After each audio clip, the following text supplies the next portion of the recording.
우리 경제가 회복이 되는 패턴이 대체로 V자형 반등이었어요. 우리가 네. 그 숫자 하나하나에 연연할 필요는 없다고 봅니다만은 2년 연속 잠재 성장률 밑돈다라는 거는 과거의 경기 회복의 패턴과는 분명히 다르게 보는 관점이 존재하는 것 같습니다. 안녕하십니까. 김학균 신영증권 리서치 센터장님 모시고 오늘 내년 증시 전망에 대해서 들어보는 시간 갖도록 하겠습니다. 안녕하십니까, 센터장님. 네, 안녕하십니까? 네. 올해가 채 한 달도 남지 않았는데요. 올해 주식 시장은 어떻게 역사에 기억될 것으로 보십니까?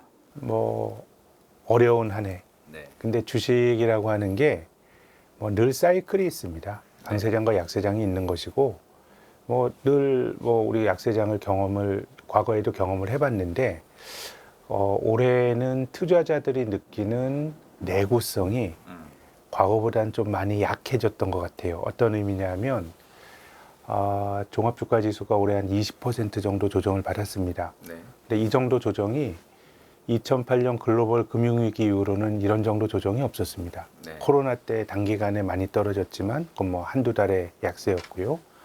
그러니까 최근 한 십수년 동안에 경험해보지 못했던 조정이 나타났고 또 조정의 기간으로 보더라도 작년 7월이 코스피의 고점이었고요. 금년 9월이 저점이었습니다. 15개월 조정받았는데 2008년 글로벌 금융위기 때는 이거보다 올해보다 주식이 훨씬 더 많이 떨어졌지만 그때 조정 기간은 11개월이었어요. 채 1년이 안 되고 바로 주식이 V장으로 반등을 했는데 그러다 보니까 주가가 1년 넘게 또 밀린 거는 2000년대 초로 돌아가야 되니까 뭐 주식은 늘 오르고 내리기 마련입니다만은 근한 20년 만에 주식을 들고 장기간 고생을 하는 이런 약세장을 경험했기 때문에 투자자들이 느끼시는 고통이 네. 뭐 저는 주식이라고 하는 게 늘 약세장이 없을 수 없다고 봅니다만은 좀 고통을 견딜 수 있는 내구력이 과거보다 좀 약해진 가운데 맞았던 약세장으로 평가를 하고 싶습니다. 네.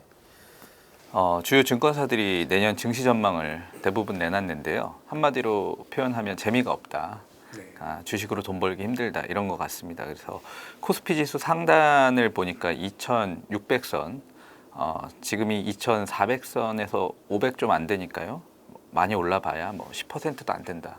하단으로 보면 2,000선 안팎을 대부분 전망을 하셨던데 센터장님께서는 어떻게 보고 계시고 있고 아무래도 이 지수의 전망이라는 건 뭐 크게 의미를 두기는 어렵긴 하지만 그래도 이제 전반적으로 내년 경기 침체가 우려되는 상황이 녹아 있는 걸로 보면 될 것 같은데 어떻게 네. 보세요? 뭐 사실 저도 전망을 하는 제도권 증권사 입장에서 뭐 의미가 없다 이렇게 말씀드리고 싶진 않습니다만은 네. 뭐 이것이 여러 가정들이 들어간 우리가 여러 가정들이 들은 전제로 보는 거니까 네. 이 주가지수 전망은 뭐 이제 시장을 바라보는 하나의 관점으로 참고만 하시면 좋을 것 같은데 네. 제 생각에는 내년도 전망보다 조금 이제 걱정스러운 것은요. 10년 전 2012년 11월 말에 주가지수가 한 1950포인트 했습니다. 근데 지금 10년 지났지 않습니까? 네. 근데 지금 2,400포인트, 한 2,500 언저리 가 있는데 네. 그럼 연율화로 치면 주가지수 상승률이 한 2.5%밖에 안 됩니다. 그렇게 보돌랐나요? 그럼요. 그럼 이게 사실 주식이라는 게 위험 자산인데 물론 2.5%는 배당이 빠진 겁니다. 배당이 빠진 거기 때문에 뭐 배당을 받았다면 조금 높아지겠지만 그래도 위험 자산으로서의 주식이 투자자들에게 좀 어떤 우리가 직관적인 기대치에 맞는 리턴을 못 준 것도 사실입니다. 네. 근데 저는 이게 조금 구조적 성격이 아닌가 생각을 하는데요. 어떻게 보면 우리나라가 중국 경제 덕을 가장 크게 본 나라인데 네. 한 10여 년 전부터 이제 중국 경제가 삐그덕거리기 시작했습니다. 이제 뭐 인건비가 높아지면서 한국의 사업자들이 뭐 베트남이나 인도네시아로 가고 이게 뭐 10년 전 얘기거든요. 네. 중국 덕을 보던 나라가 중국 경제가 여러 가지 문제가 생기면서 우리가 받는 수혜가 크게 보면 협소해지면서 네. 이제 시장이 장기 정체로 가고 있는 것 같거든요. 근데 지난 10년 보면 주가지수는 정체였습니다마는 그 제약 바이오, 뭐 올해는 어려웠지만 길게 보면 주가 많이 올랐고 반도체도 올해 어려웠지만 그 10년 동안 주식이 비교적 괜찮았고 미디어나 엔터테인먼트도 좋았고요. 반면에 건설이나 뭐 기계나 이런 쪽은 주식 10년 투자했는데 30, 40%씩 떨어졌으니 네.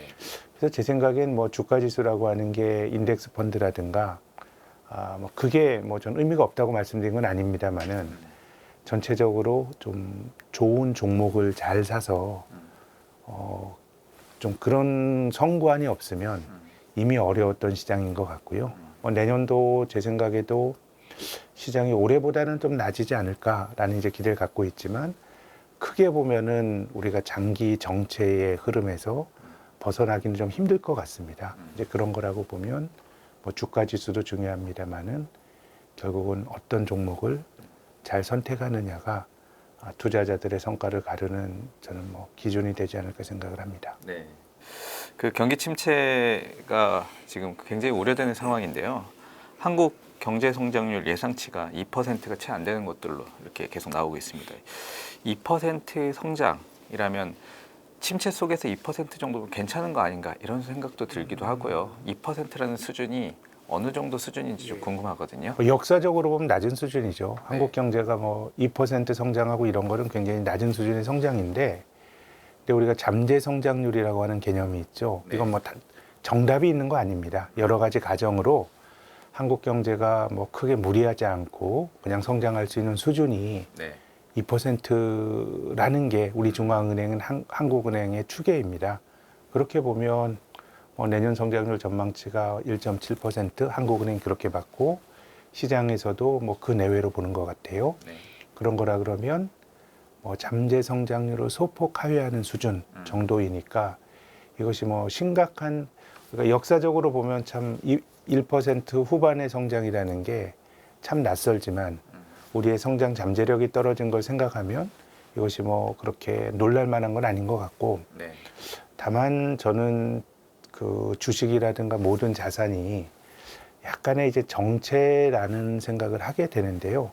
우리가 지금 2022년 말이니까 2023년 말씀을 드리는데 네. 이 OECD라고 하는 그 국제기구에서 네. 2024년 전망치를 내놓았어요. 근데 2024년 전망치를 올해 성장률 전망치 1.8, 네. 내년이요. 네. 2023년 1.8, 2024년 1.9를 봤어요.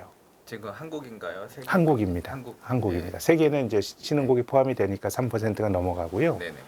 그래서 1.8이나 1.9나 이걸 어떻게 보면 잠재 성장률 수준이니까 이 자체가 놀라운 숫자라고 말씀드리고 싶진 않은데, 네. 다만 제가 말씀드리고 싶은 거는 경기가 어쨌든 상당히 안 좋았는데 우리 경제가 회복이 되는 패턴이 대체로 V자형 반등이었어요. 과거에는 그랬죠. 그럼 환율이 네. 막 원화가 약해지고 이러면서 수출을 중심으로 해서 경기가 일차적으로 V자형 반등을 하고 네. 주식도 이걸 반영해서 많이 올랐는데 한국 시장에 투자하는 이제 올해 그 교류를 해온 외국인 투자가들과 대화를 해보면 한 7, 8년 전부터 한국 주식 재미없어졌다는 얘기를 많이 합니다. 그거는 글로벌 경기가 바닥을 치고 돌아설 때는 한국 주식 사면 기본적으로 경기 민감주들이 따블이 났다는 거예요. 네. 배로 올라가는 굉장히 변동성이 큰 시장인데, 네. 뭐 OECD의 전망치가 이것이 뭐 어찌 뭐 그것도 전망치를 틀릴 수도 있고 우리가 네. 그 숫자 하나하나에 연연할 필요는 없다고 봅니다만은 2년 연속 잠재 성장률 밑돈다라는 거는 과거의 경기 회복의 패턴과는 분명히 다르게 보는 관점이 존재하는 것 같습니다. 저도 역시 그 비슷한 생각을 하는데, 왜 그러냐 하면 이 경기가 바닥을 치고 좋아질 때 한국이 소비 중심으로 좋아졌던 적 한 번도 없고요. 그렇죠. 예, 한국은 수출입니다. 네. 특히 올해 원달러 환율이 1,450원까지 갔는데 이 원화가 약세를 나타내면서 그 다음에 상황이 좀 좋아지면 우리나라가 제조업 잘하는 나라니까 네. 높은 환율이 대기업들, 수출 대기업들에게 너무 좋은 조건이 되는 거예요. 그래서 97년 외환위기 때 우리나라 원달러 환율 2,000원까지 갔는데 그 다음에 수출 중심으로 경기가 V자형 회복이었고요. 그리고 2008년 글로벌 금융위기 때 원달러 환율이 1,600원 갔었죠. 네. 그 다음에 역시 수출 중심으로 V자형 회복이에요. 네. 그럼 이번에도 1,450원까지 갔단 말입니다. 그러면은 수출이 어떻게 될까가 굉장히 궁금한데, 네. 외환위기 때와 2008년과의 아주 다른 차이는 그때는 한국의 원화만 약세였습니다. 예, 외환위기는 그냥 한국이 잘못한 거예요. 그러니까 원화만 약세였고 2008년 글로벌 금융위기는 글로벌한 위기였지만 그 당시에 한국의 은행들이 외화 유동성 관리를 잘못해서 정말 잘못하면 외화 부도가 날 뻔했습니다. 네. 그러니까 원화만 유독 약했습니다. 그러니까 상황이 좋아지게 되면 그 높아진 그 원달러 환율이 네. 수출 대기업들에게 너무 좋은 조건이 됐거든요. 네. 근데 이번에 우리나라 원달러 환율 굉장히 약했죠. 1,450원. 맞습니다. 2008년 이후로 달러에 대해서 가장 약했지만 엔은 150엔 갔습니다. 그럼 엔이 150엔 간 데가 언제였냐? 1991년이었어요. 아, 네. 30년 만에 엔화 약세고요. 유로 지금 달러랑 그 1 밑으로 유로랑 달러가 1 밑으로 떨어졌잖아요. 네. 이게 유로화가 2000년에 출범을 하지 않았습니까? 2002년 이후로 가장 약해요. 그러다 보니까 지금의 그 원화 통화 가치 약세는 한국만 경험한 게 아니고요. 이제 그러다 보니까 수출 지표를 보면 우리가 그 10월 달 수출이 경향적으로 둔화가 되고 네. 지난 10월 수출이 전년 동기비 마이너스가 났거든요. 맞습니다. 그럼 일본의 수출 증가율은 어떻게 되냐? 지금 25%, 28%예요. 수출 증가율이 20%. 네, 우리나라는 지금 거의 제로 수준에서 마이너스로 반전이 됐는데 네. 그건 뭐냐면 한국 원화보다 엔이 더 약했거든요. 네. 그러니까 일본 기업들에게 좋은 환경이라는 거예요. 최소한 과거에 우리 기업들이 누렸던 것 같은 환율의 원화 약세 조건을 잘 누리지 못하는 환경이 된 것이고요. 그러면 우리나라가 이 소비로 경기가 회복이 된다. 이건 뭐 기대 난망이죠. 네. 우리나라 가계부채가 2,500조입니다. 경제가 지금 경제 규모가 2,000조가 넘는데 네. 부채가 더 많아요. 네. 그럼 이자율이 이렇게 높아지면 소비로 뭐 그 경기가 회복이 된다면 기대할 수 없고요. 네.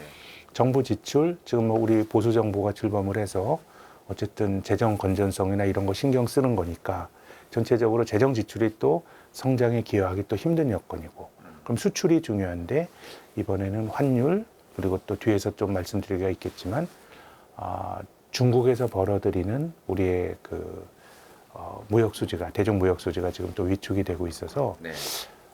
제 생각에는 경기 사이클은 상당히 밋밋할 것 같고 과거와 다른 회복의 패턴이고 네. 그럼 주식도 그걸 반영하지 않을까 싶은데 제가 네. 드리고 싶은 말씀은 이미 10년 전부터 그래 왔다는 말씀을 꼭 드리고 싶습니다. 그러니까 사실 한국은 수출로 먹고 사는 나라인데 수출이 가장 비중이 많이 차지하는 중국이 코로나 봉쇄하고 있고 그래서 저성장 때문에 11월 수출 증가율이 나왔던데요. 얼마 전 불과 몇 시간 전에 나왔더라고요. 마이너스 14%로 나왔습니다. 그래서 10월에도 마이너스였는데 그게 마이너스 5.7%였으니까 감소 폭이 더 커졌죠 지금. 이게 경기가 회복하고 수출이 많이 되려면 아무래도 중국이 살아나야 하는데 중국 경제가 지금 괜찮은 겁니까? 어떻게 보세요? 중국이 일단은 괜찮을 수가 없죠. 경제를 봉쇄하고 있으니까요. 네. 그래서 대중 무역 수지를 말씀드리고 싶은데 네. 우리가 지난 5월 달에 대중국 무역 수지가 적자가 났습니다. 네. 2022년 5월에 적자가 났는데 그게 1994년 이후로 네. 처음 적자였어요. 네. 네. 근데 그 이후로 제가 11월 수치를 확인해 보지 못했습니다만은 10월까지 6개월 중에 5개월이 대중무역 수지가 적자였어요. 그래서 이것이 과연 기조적인 현상인지 아니면 코로나로 봉쇄를 했기 때문에 나타난 일시적 현상인지 이걸 가늠하기는 힘들지만 네. 좀 일단 그 자체가 걱정이 되는 것이 앞서서 제가 한국은 수출 중심으로 그 경제가 지난 20년 동안 굴러온 나라인데요. 우리나라가 뭐 물건 잘 만들어서 수출하는데 경쟁력이 굉장히 있는 나라고 2000년부터 2021년까지요. 작년 말까지 한국의 전체 무역 수지 흑자가 7,900억 달러입니다. 이게 아마도 독일이나 대만, 일본보다 많거나 비슷할 겁니다. 7,900억 달러 굉장히 규모가 큰데 네. 그 중에서 중국에서 벌어들인 게 네. 7,100억 달러입니다. 아. 뭐 압도적이에요. 7,900억 달러 중에 7,100억 달러를 중국에서 벌어들였고 저는 모든 것들이 우리가 저는 예전에 한번 그 글을 쓰면서 네. 한국의 제조업 고용이 가장 많았을 때가 언제였을까? 그냥 제 짐작으로는 외환위기 직전이 아니었을까 생각했는데 92년이 정점이었어요. 근데 우리가 92년. 92년도가 한중 수교했던 때입니다. 아, 그러니까 그때부터 우리 한국의 사업자들이 네.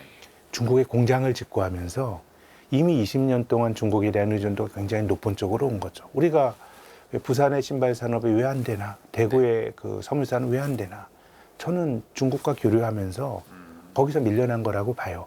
또 다른 쪽에서 우리가 덕을 많이 보고 네. 그런 거라고 보면 내년도는 저는 그 한국도 중요하지만 글로벌 경제 전체적으로도 중국의 코로나 봉쇄를 푸는지 여부가 굉장히 중요합니다. 왜냐하면 올해까지는 저는 중국이 코로나로 경제를 봉쇄한 게 네. 어느 정도 글로벌 경제에 기여했다고 봅니다. 왜냐하면 올해는 인플레이션이 화두였어요. 네. 그럼 중국마저도 정상적으로 그 경제를 굴리면서 원자재를 막 빨아들이고 했으면 네. 아마 지금 우리가 경험하는 것보다 인플레 압박이 훨씬 더 컸을 겁니다. 근데 내년도는 어쨌든 물가는 순환적으로 둔화가 되면서 경기 둔화가 화두가 되거든요. 근데 이제 내년에 성장률 전망치를 보면 주요 경제 권역 중에서 2023년보다 2023년 개선되는 쪽은 중국밖에 없습니다. 올해 한 3%대 성장해서 내년에 한 5% 하지 않을까 생각하는데 네. 중국도 걱정이 많거든요. 뭐 부동산 걱정이 많은데 이렇게 성장률 개선이 전망되는 하나밖에 없습니다. 코로나 봉쇄 풀지 않겠어라는 거거든요. 그래서 코로나 봉쇄를 제 생각엔 풀게 되면 네. 한국의 경우도 무역 수지가 좀 개선이 되지 않을까 이런 기대는 갖고 있습니다. 적자보다 흑자로 바뀌지 않을까 이런 기대를 갖고 있는데 코로나 봉쇄가 길어진다 그러면 네. 한국의 내년 성장률이 잠재 성장률 밑도는 것보다 더 낮아질 수도 있다고 봐요.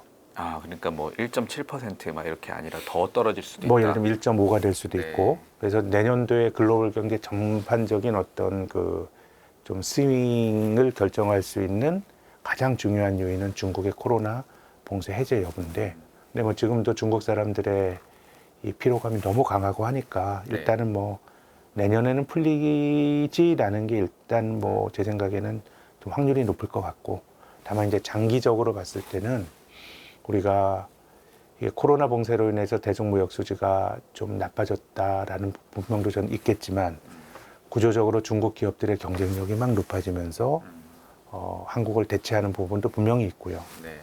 또 어쨌든 뭐 미중 간의 갈등 과정에서 또 중국을 압박하는 과정에서 우리가 받을 수 있는 리스크도 있죠. 반도체 같은 경우가 내년까지야 미국이 유예를 해줬는데 2024년부터는 이제 한국 반도체를 만약에 타이트하게 똑같이 규제를 한다 그러면 우리나라의 뭐 기술적으로 첨단 기술은 반도체는 미국에 많이 의존하고 있지만 시장은 또 중국이 제일 큰 시장이거든요. 네. 이런 우리가 글로벌 어떤 정치적인 갈등 혹은 글로벌 밸류체인 재편되는 과정에서 한국이 어떤 포지션을 잡았을 때 또 중국으로부터 또 받을 수 있는 평가나 이런 것들이 있기 때문에 제 생각에는 한 2, 3년 놓고 봤을 때 우리나라가 중국에서 얼마나 돈을 벌어들일 수 있느냐가 되게 중요할 것 같고 네. 어쨌든 내년은 코로나 봉쇄 여부가 또 굉장히 중요할 것 같습니다. 제가 궁금한 게 말씀 듣다 보니까 그 코로나 봉쇄 여부는 지금 계속 시장에서 주시하고 있잖아요. 네. 그래서 뭐 최근에 시위가 많이 늘어나다 보니까 중국 정부도 톤다운을 좀 하는 것 같아요. 보도를 보면요. 그래서 봉쇄가 조금 풀릴 것 같은 혹은 풀리진 않더라도 최소한 조금이라도 완화해 줄 것 같은 이런 뉘앙스들이 나오니까 이제 시장에서 조금씩 반응도 하고 있는데 지금 이 주식 주가 수준이라든지 아니면 경제 성장률 예상치 같은 것들이 이 코로나 봉쇄를 어느 정도 반영하고 있나요? 아니면 만약에 그러니까 제 질문은 봉쇄를 풀었을 때 혹은 완화했을 때 그게 시장에서 확 하고 반응할 수 있는 수준이 지금 되고 있는지 아니면 그것까지 이미 반영이 된 건지. 근데 이제 네. 봉쇄 풀었을 때 네. 사실 어느 정도까지 반응을 할지 우리가 알 수는 없습니다. 경제라고 하는 게 네. 아주 동적인 다이내믹스가 있기 때문에 그것이 충분히 반영이 됐는지 이걸 우리가 알긴 어려운데 단기적으로는 뭐 최근에 화장품 주식들, 여행 관련 주식들이 11월 말에 오른 거는 그 기대가 반영이 된 것 같습니다. 다만 근데 장기적으로 보면 네. 그런 주식들이 고점에서 많이 밀려 있거든요. 그래서 그 봉쇄가 되게 되면 그런 종목들이 최근에 아주 짧은 반등으로 충분히 반영이 됐다 이렇게 말하기 좀 힘들고요. 거기서 파생될 수 있는 제가 볼 땐 지금 계측하기 힘든 네. 그런 조금 긍정적인 면들이 저는 봉쇄가 풀리면 한국은 좀 받지 않을까 생각은 하는데, 근데 앞서 말씀드렸던 뭐 밸류체인의 재편, 그 과정에서 한국이 어느 쪽에 줄을 설 거냐, 이런 것들은 이제 봉쇄와 상관없는 또 다른 우리가 고민해야 될 부분이라고 봅니다. 그 부분도 좀 우려가 되는데 구조적인 면이죠. 그러니까 이제 과거에 한국에서 많이 수출했던 품목들, 반도체도 말씀하셨고 또 중국에서 자동차도 뭐 현대차가 엄청 많이 팔았었잖아요 한때. 네. 지금 많이 떨어졌지만. 많이 떨어진 정도가 아니라, 네, 예. 그렇죠. 그래서 뭐 철수를 고민하고 있다는 보도까지 나올 정도니까요. 근데 그렇게 중국의 자동차 산업, 뭐 이런 산업들은 뭐 이미 한국 기업들에 이제 들어갈 자리가 별로 없어 보이고, 핸드폰 같은 경우도 한때 삼성전자 굉장히 높았다가 지금 많이 떨어져 있고요.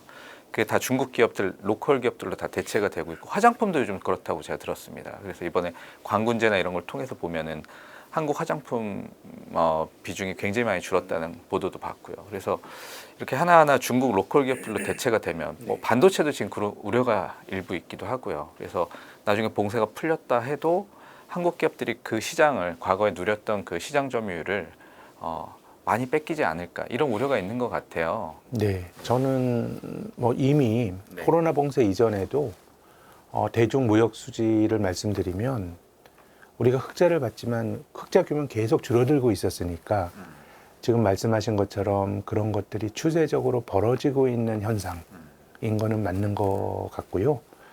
참 중국이 힘든 나라 같아요. 예를 들면 현대차가 중국에서 안 팔리는데, 네. 그럼 현대차가 제품이 나쁘냐? 소비자는 중국 소비자만 있는 건 아니잖아요. 네. 근데 미국이라든가 저는 뭐 내연이나 아니면 지금 전기차에서도 네. 다른 데서는 평가가 괜찮거든요. 그럼 이걸 뭘로 봐야 되느냐인데, 저는 중국이 참 힘든 것 같아요. 우리가 지금까지 그 소비자가 최종적으로 만드는 최종 소비재, 이거는 잘 소비자와 이 문화적 정서적으로 잘 맞아야 되는 면이 있고, 우리가 지금까지 중국에서 돈을 번 건 중간재였거든요. 네. 뭐 그냥 쇳덩이라든가 중간재를 파는 거는 네. 그건 일종의 범용입니다. 근데 이 최종 소비재를 파는 건 우리나라 유수의 유통기업들도 중국에 들어갔다가 결국은 뭐 철수하는 재벌도 나오고, 네. 전 참 힘든 것 같아요. 또 중국인들의 그 아주 좀 드센 내셔널리즘, 뭐 그들의 권리이긴 하지만 같이 동북아에서 같이 역사를 공유했던 나라가 뭔가 이제 그 중간재 이후에 최종 소비재를 통해서 중국 사람들에게 어필할 수 있는 게 참 쉽지 않은 일인 것 같고, 저는 한국의 자동차를 보면서 뭐 자동차 사는 건 그들의 권리죠. 자기가 원하는 거 사면 되는데, 네. 야, 그 기준이 정말 공정한가라는 게 적당한 표현일지 모르겠지만, 왜 중국인들에게만 한국차가 저런 취급을 받아야 될 거라고 생각을 하냐 보면 네. 뭔가 참 힘든 코드가 전 존재하는 것 같습니다. 그래서 저는 장기적으로 중국에서 잘할 수 있는 건 해야 된다고 봐요. 그 큰 시장이니까. 네. 그렇지만은 한국은 중국의 개혁 개방 이후에 중국 경제에 대한 노출도가 가장 컸던 나라인데, 네. 저는 전략적으로 중국에 대한 비중을 우리가 좀 장기적으로 낮춰 나가는 게 맞지 않을까라는 생각을 합니다. 그러니까 한국이 이제 구조적인 문제니까요. 그거는 이제 바로 풀릴 수는 없는 것 같고. 그럼요. 네. 이제 내년이 또 관건인데, 내년에 금리 얘기를 좀 한번 해볼게요. 지금 연준 의장이 이제 제롬 파월 의장인데, 예, 어제 브루킹스 연구소에서 연설을 했는데 금리 인상 속도 조절을 말을 했어요. 그러니까 연준이 지난번까지 4차례 연속 금리를 0.75%포인트, 보통 올리는 게 이제 0.25%포인트니까 이례적으로 엄청 세게 그것도 4번이나 연속으로 올려서 지금 주식, 채권, 부동산 다 떨어진 건데요. 이 속도 조절을 이번에 언급을 하다 보니까 시장에서 이제 금리 인상 끝이 보이나 이런 생각을 하는 것 같아요. 어떻게 보시는지 좀 궁금한데요. 이제 12월에는 연준이 0.5%포인트 올리는 걸 거의 시장에서 기정사실로 이제 받아들이는 것 같고, 그래서 그럼 이제 상단이 4.5%인데 거기서 이제 멈추냐, 내년에 뭐 조금 더 올라서 5%까지 가냐, 뭐 혹은 뭐 좀 더 세게 보시는 분들은 뭐 그거보다 더 6%, 7% 막 이렇게도 보시는 분도 있긴 한데요. 센터장님 의견이 궁금해요. 뭐 6%, 7% 오르면 네. 뭐 글로벌 경제나 미국이 버티지 못할 거라고 봅니다. 네. 우리가 세상에서 여러 가지 일들이 전 금융시장에서 거론되는 것 중에서 정말 믿지 않는 게 이번처럼 불확실성이 크다. 이런 말 믿지 않아요. 실은 과거에도 우리는 늘 불확실성이 존재했고, 근데 지금이 더 어려워 보이는 건 과거에는 우리가 결과를 알고 있기 때문에 선명해 보이지. 네. 우리가 10년 전으로 시계추를 돌려보면 그때도 역시 불확실한 건 맞아요. 그렇기 때문에 저는 현재의 상황을 사람들이 과장하는 경향이 있다라고 보는 쪽인데, 네. 그래서 따져보면 네. 과거에 비슷비슷한 일들이 뭐 있었어요. 네. 우리가 인플레이션 뭐 40년 만에 왔다라고 하는데 40년 전에 인플레이션이 있었잖아요. 그냥 살았고, 지금 뭐 중국 말씀드리면서 글로벌 밸류체인 세계화의 후퇴 이런 말씀을 드린 건데, 소련 망하기 이전의 세상은 세계화가 없었던 시절도 우리 살았어요. 그러네요. 근데 지금이 과거와는 조금 다른 국면이, 네. 부채가 이렇게 많았던 적은 없었어요. 민간이나 정부나. 네. 그러면 부채가 많은 상황에서의 중앙은행의 통화정책은 저는 굉장히 신중해져야 된다고 봅니다. 그래서 최근에 뭐 내년에 경기가 둔화가 될 거다, 이런 것들은 중앙은행가들이 많이 말하는데, 네. 요즘 중앙은행가들이 말하는 거에 금융안정이라는 얘기들이 미국도 나오고, 뭐 한국은 뭐 지금 이 순간까지도 단기 자금 시장은 뭐 아주 어렵거든요. 네. 그런 상황이라고 보면 여기서 이자율이 올라갔을 때는 되게 많은 어려움이 있을 것 같고, 그래서 제 생각에는 중앙은행의 그 긴축의 피크는 네. 실제로 올해 말, 내년에 한 번, 많아도 두 번.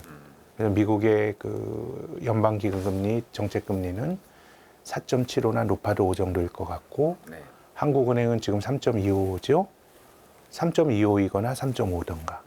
거의 야구로 치면 8회 말 9회 초 정도일 거라고 봅니다. 네. 물론 이제 중앙은행 입장에서는 그럼 이제 중앙은행이 금리를 안 올리는 게 인플레이션을 완전히 제압해서이냐? 그건 아닐 거라고 봐요. 왜냐하면 또 관점의 차이지만 물가 상승률은 정점을 찍었다고 봅니다. 네. 예, 이제 고점을 치고 점점 떨어지는데, 네. 그렇다고 하더라도 중앙은행가들이 이상적으로 생각하는 물가 상승률 수준 2%, 여기까지보다 물가가 내년에 훨씬 높을 겁니다. 그래서 2%를 목표로 인플레이션을 때려잡아야 된다고 생각하면 금리를 미국 금리 6% 7% 올려야 된다는 주장을 할 수도 있지만, 네. 전 그게 경제나 금융시장이 못 버틸 거라고 생각하고요. 그래서 내년도의 조합은 물가 상승률은 둔화가 되지만 그것은 우리가 최근 한 십수년 전 가장 높은 레벨의 물가가 유지가 되고, 그 과정에서의 중앙은행이 타협을 하면서 이 금리 인상을 멈추는 게 될 것 같고, 그럼 이게 시사하는 바는 뭐냐면 내년도에 금리를 낮추기는 힘들 거예요. 근데 지금의 금리도 시장 금리는 이제 국채 금리나 회사채 금리 같은 경우는 이 중앙은행의 통화 정책을 반영해서 시장에서 결정이 되는 금리예요. 네. 그래서 과하게 올랐던 금리가 좀 떨어질 여력이 있는데, 우리가 은행에서 대출 받고 이런 금리는 다 중앙은행의 기준금리에 연동이 되거든요. 근데 사람에 따라 다른 게 아니라 대체적으로 지금의 금리가 상당히 긴축지향적인 금리죠. 직장인들 마이너스 통장 금리가 8% 넘어가고, 이건 뭐 사실 지속 가능하지 않은 높은 수준의 금리거든요. 그래서 내년도에 좀 딜레마는 일단 중앙은행이 금리 올리는 걸 멈출 거다. 이러니까 주식시장이 11월 말 12월 초에 반응을 하잖아요. 뭐 정당한 반응이라고 봅니다. 근데 지금의 금리로 상당히 긴축지향적인 금리 수준인데 이게 내년까지 그대로 유지가 된다 그러면 또 여러 가지 또 생각지도 않은, 또 내년 경기는 올해보다 나쁠 가능성이 높거든요. 네. 그러면 실물 경기는 안 좋은데 중앙은행이 금리를 내리는 카드는 경제가 되게 나쁘든가 아니면 심각한 금융위기가 생기면 중앙은행이 금리를 낮추겠지만, 그 전까지는 중앙은행이 금리 인상은 멈추지만 금리를 낮추기는 힘든 형국이라고 보면 상당히 그런 쪽에서의 압력이 있을 것 같고요.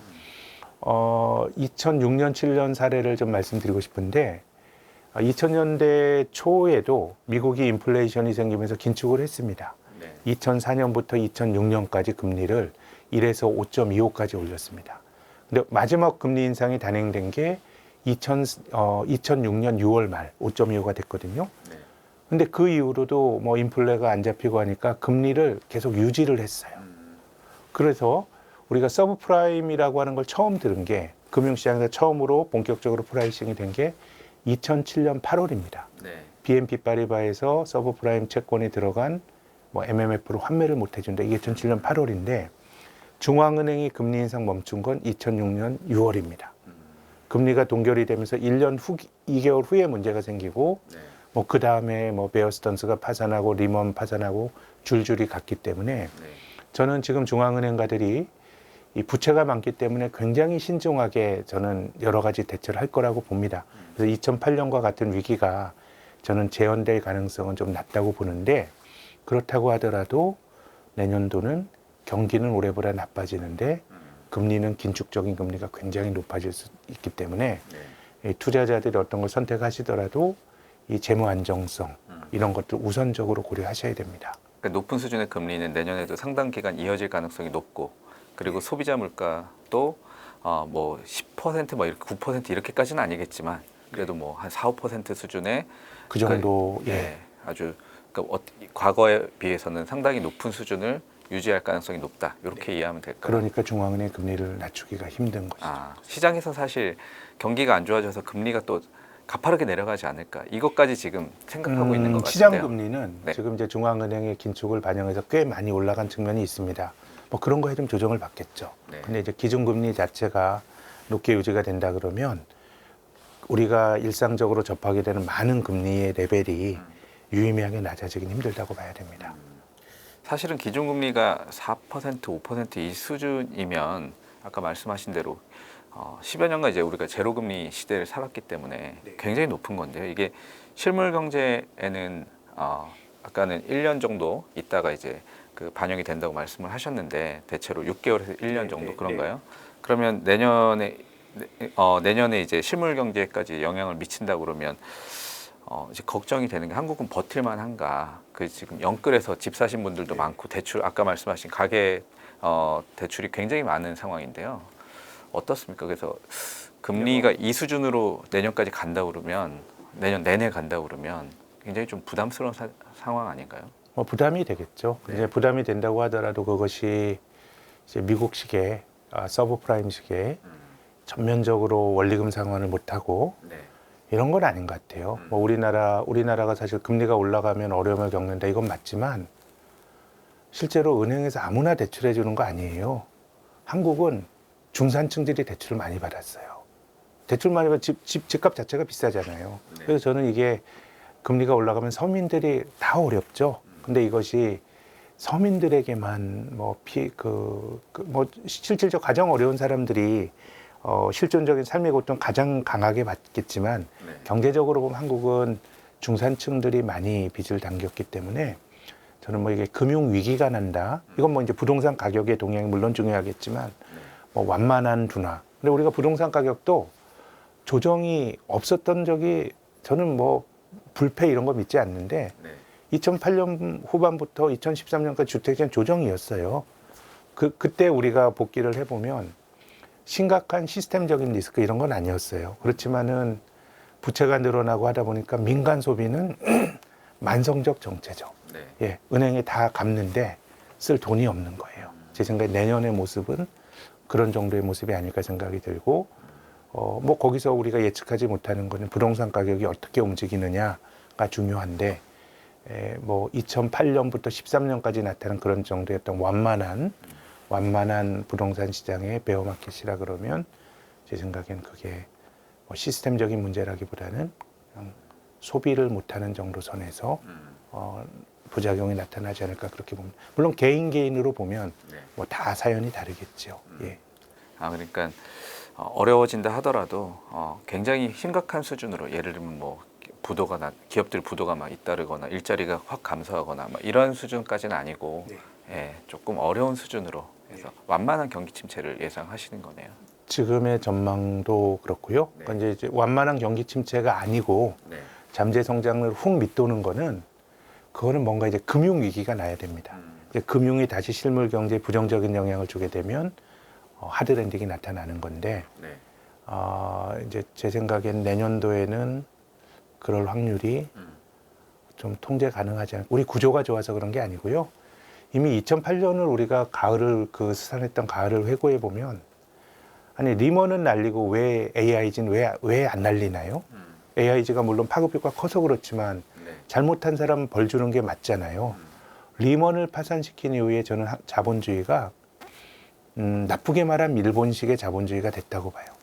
일본이 지난 20, 30년 동안 잃어버린 시간을 보냈다고 하지만 일본 경제에서 뭐 별 탈이 있었나요? 그냥 흐물흐물. 그것은 구조조정이었고 어떤 이가 파산 없는 자본주의는 지옥 없는 카톨릭과 같다라고 얘기를 했는데 구조조정이나 파산이란 말이 너무도 냉혹하지만 그것이 자본주의 스스로의 어떤 면에서는 자정 능력이에요. 비효율적인 경제 주체가 그냥 퇴출이 되고 남은 사람들이 효율적으로 효율을 높이는 건데 저는 뭐 중국을 비롯해서 2008년 이후에 자본주의는 그 길을 안 가요.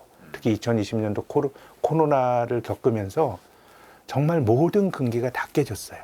지원이 뭐 중앙은행이 사실상 민간 기업에도 지원을 해주고 그러면 지금 중앙은행가들이 아주 강단 있게 인플레에서 싸운다고 말했지만 지금 한두 달 들어보면 금융 시스템이 불안하다는 건 더 잘 알고 있을 거거든요. 그렇게 된다 그러면 그것도 시장이 뭘 놔두다 보니까 문제가 생기는 겁니다. 그래서 저는 이 구조가 건전하다 이런 말씀 드린 거 절대로 아닙니다만은 부채가 너무도 심각하기 때문에 그것이 그냥 뭐 유지가 되는 뭐 모든 게 그렇게 하는 거 아닙니까? 우리나라 자영업도 장기적으로 보면 어려움이 많은데 3년 가는 거잖아요. 그럼 이걸 뭐 우리가 구조조정 할 수도 없지 않습니까? 그렇죠? 정치적으로 보면 매우 큰 부담이고 전 자본주의가 뭐 그렇게 가는 거 아닌가. 뭐 장기적으로는 이 그림이 좋다라고 말하진 않습니다만은 어렵지만 어떤 심각한 크라이시스는 막으면서 근근히 가고 있는 게 요즘 자본주의의 노멀이라고 저는 봅니다. 알겠습니다. 주식 얘기로 다시 돌아와서요. 참 상황이 어렵죠. 지금 주식시장도 방향성을 잘 못 잡는 것 같아요. 많이 오르기도 하고 다시 떨어지기도 하고 뭐 이러면서 추세가 딱 형성되지는 않고 있는데요. 이렇게 어려운 상황 속에서도 아까 말씀하신 대로 지수는 뭐 횡보를 하더라도 그 자세히 들여다보면 각 업종별로 차이가 많이 있으셨다고 그랬는데 그럼 앞으로 이제 주식 투자하시는 분들 입장에서 어떤 업종이나 어떤 기업들에 관심을 갖고 투자를 해야 될지가 궁금합니다. 그냥 우리가 통용되는 개념으로 소부장이 좋을 것 같습니다. 한국이 경쟁력도 있고요. 저는 이제 세상이 좀 나빠지면서 지금 비효율이 커지는 세상이 되는 거예요. 예전에는 우리가 다른 거 고민하지 않고 싼 데 공장 지으면 됐는데 지금은 이제 밸류체인 재편이 매우 좀 강압적이고 폭력적으로 진행이 되면서 공장에 미국에 뭐 이제 지어야 되잖아요. 이제 그것이 그렇게 하면 짓는 과정에서의 큰 그 투자 사이클이 만들어질 수가 있고요. 이게 크게 보면은 캐펙스이고요. 특히나 한국 입장에서는 중국으로부터 많은 수혜를 받기 때문에 뭐 이걸 우리가 막 떠벌리면서 우리가 아예 중국 비중을 낮추자 이런 건 현명하지 못한 일이고요. 우리 거기 목숨 걸고 있는 사람이 많아요. 이미 들어가 있어서. 그래서 우리가 그건 아주 은밀하게 해야 되는데 여기서 저는 중국에서 더 잘하자 보자는 중국 비중을 낮춰서 다른 데서 찾아보자가 옳은 길이라고 봅니다. 그런 거라고 보면 이런 것들이 뭔가 비효율이 만드는 투자 사이클입니다. 그렇게 보면 우리가 중국에서 봤던 것도 국산화를 해야 되고 이렇게 한다 그러면 저는 뭐 소재, 부품 이런 쪽 한국이 잘하는 쪽이고 또 이런 섹터들이 밸류에이션도 비교적 높지 않습니다. 최근에 장기간 못 올랐던 종목들이기 때문에 그래서 뭐 가치주, 성장주 이렇게 나누는 건 너무 도식적이라는 생각이 드는데 그래도 대체적으로 가치 스타일에 속하는 밸류에이션 부담은 좀 적고 뭔가 이 밸류 체인이 바뀌는 과정에서 수혜를 볼 수 있기 때문에 저는 한국의 제조업 주식들은 또 나름의 기회가 있을 거라고 봅니다. 소부장하면 이제 소재 부품 그리고 장비를 뜻하는 거잖아요. 근데 그것도 이제 분야가 여러 가지인데 뭐 반도체도 있을 수 있고요. 아니면 뭐 자동차도 있을 수 있고 전기차 요즘 배터리도 있을 수 있고 특히 그래도 좀 어디가 기계 뭐 이렇게 보는 게 좀 맞을 것 같아요. 예, 완성품보다 기계 장치를 만드는 이런 쪽의 소재 부품 회사들 이런 것들이 저는 이를테면은 뭐 중국에서 중국 공장이 삼성전자나 하이닉스의 중국 공장에 납품을 했던 반도체 재료 업체들 뭐 지금 이런 식으로 밸류체인이 재편이 된다 그러면 한국에 만들든가 또 미국 땅에 만들어야 돼요. 그런 것들이 그 경제 전체적으로 보면은 비효율이라고 저는 봐요. 거기서 돌아가는 걸 딴 데 만들어야 되니까. 근데 그 비효율에서도 뭔가 돈을 쓰고 투자는 이루어지다 보니까 저는 한국의 제조업이 그런 점에서는 좀 기회를 잡을 수도 있다고 봅니다. 네. 해외 주식은 좀 어떤지 궁금한데요. 미국 주식 투자 많이들 하시니까요. 네. 그래서 미국 장을 봤을 때는 지금 뭐 많이 떨어진 것 같기도 하지만 또 지금 수준에서 그렇게 많이 안 떨어졌다. 그러니까 밸류에이션이 매력이 별로 없다. 이렇게 보시는 분들도 있고 센터장님께서 어떻게 보세요? 저도 별로 매력이 없다라고 보는 쪽인데요. 네. 장기적으로 보면 미국 시장에 투자하는 건 전 좋은 일이라고 봅니다. 장기 성과 미국은 어려움 겪었지만 결국 뭐 혁신이나 이런 것도 주도를 하고 있고 네. 또 뭐 과도한 주주 환원이란 얘기를 들을 정도로 주주 대우도 잘해주는 나라인데 네. 근데 미국 시장이 늘 불패였는가? 그거 아닙니다. 미국 시장은 아주 강력한 강세장 이후에 장기간 횡보하는 패턴이 반복이 됐는데요.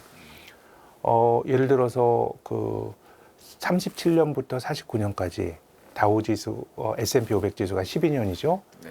연율하로 마이너스 2.5%였어요. 12년 동안 그렇게 됐다 그러면 절대 주가가 반토막이 났다. 횡보한 69년부터 82년까지 14년 횡보했어요. 5, 60년대 주가가 좋고 그리고 80년대 초부터 90년대까지 좋았고 90년대 초반 10년은 미국 주식이 재미가 없었어요. 한국과 미국 주식 한번 비교해 보면은요. 네. 80년대 미국보다 한국 주식 하는 게 나았었어요. 한국을 비롯한 동아시아에 떠오르는 용과 일본까지 포함해서 동아시아 주식이 좋았고 90년대 미국이 압도적으로 좋았죠. 우리는 외환위기를 겪었고요. 2000년대 초반 10년은 한국과 중국이 좋았어요. 네. 그 미국은 2000년에 기록했던 IT 버블 때 정점을 2012년에 넘어갔어요.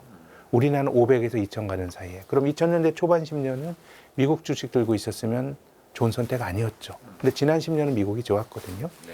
그렇게 본다 그러면 전 모든 건 사이클이 있고 특히 지난 10년 동안 미국이 좋았던 거는 미국의 성장주를 중심으로 굉장히 좋았고요. 저는 아직도 비싸다라고 생각합니다. 그래서 저는 우리가 미국의 위대한 기업들, 네. 팡이라고 불리우는 네. 저는 그 기업들이 앞으로도 위대할 거라고 봅니다. 근데 우리가 투자에 있어서 가끔씩 낭패를 보는 거는 저 기업이 위대하지 않아서가 아니라 그 기업을 너무 비싸게 주고 사는 거예요. 너무 비싸게 주고 사는 게 저는 늘 좀 투자에 있어서 우리가 경계해야 될 점이라고 보는데요. 그렇게 본다 그러면 한국이 뭐 좋을 게 있냐? 별로 좋을 건 없지만 한국은 과잉이 없어요. 우리 주식 시장이 지금 10년 전에서 많이 안 올라왔는데 네. 10년 동안 그래도 우리나라 기업들이 벌어들인 이익이 1000조 원이 넘습니다. 예, 1000조 원이 넘고 그런 거라 그러면 저는 지금은 한국이 싸다는 것만으로도 내년에는 미국보다 더 좋을 수 있지 않겠는가. 또 미국이 늘 한국을 이기는 역사만 있었던 건 아니라는 말씀도 꼭 드리고 싶습니다. 네. 마지막으로 주식 투자 이외에 다른 유망한 투자처가 있다면 어디가 있을지 좀 말씀 저는 뭐 주시죠. 주식은 한국 주식은 장기 정체라고 말씀드렸는데 네. 그러니까 쌀 때 사지 않으면 그럼 지난 10년도 별로 기회가 없었어요. 경제신문 같은데 투자의 시대가 열리고 내 주변에 사람들이 투자할 때 들어오면 결국은 그때가 고점이었을 확률이 높고 네. 그렇게 보면 지금 한국 주식은 싼 권역이니까 제가 뭐 내년은 모르겠지만 한 2, 3년 정도 지켜본다 그러면 한국 주식이 괜찮을 거라는 믿음이 있고 그리고 다른 대안을 말씀드리면 이자 확정 이자를 주는 상품을 좀 잘 고르시라는 조언을 드리고 싶습니다. 20세기는 어떻게 보면 주식이 좋았던 시대입니다. 미국을 중심으로 20세기는 위대한 주식의 시대인데 1899년 말에 미국을 대표하는 다우 지수가 한 65포인트 했습니다.